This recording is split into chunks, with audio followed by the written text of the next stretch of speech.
पाऊस पडतोय, छान वातावरण आहे, तर उपवास पण आहे माझा.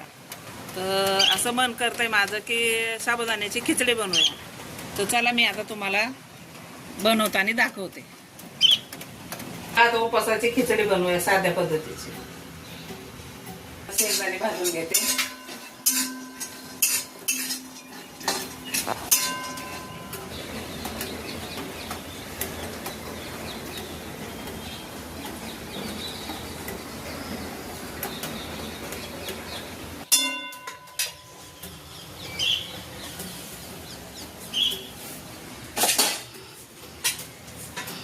आपले शेंगदाणे भाजून झाले तर आता मी काढते.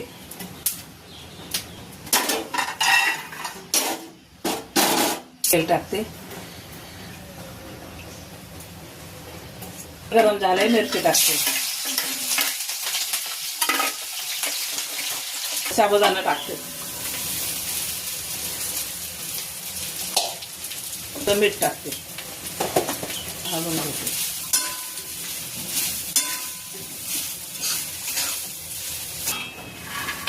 शेंगदाण्याचं कूट करते आणि हे टाकते वरून.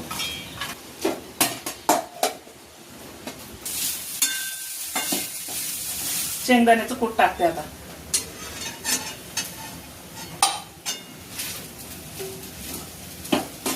दोन मिनिटं झाकण ठेवते आणि नंतर काढते. झाली खिचडी, तयार झाली आता.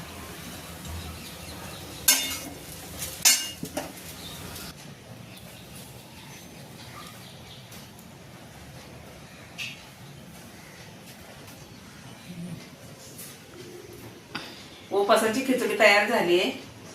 आता मी खाणार आहे. तुम्ही पण बनवा आणि खा आणि मला सांगा.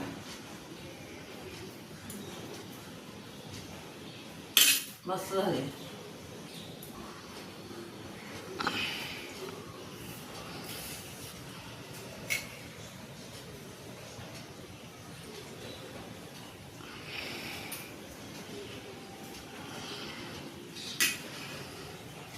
मस्त.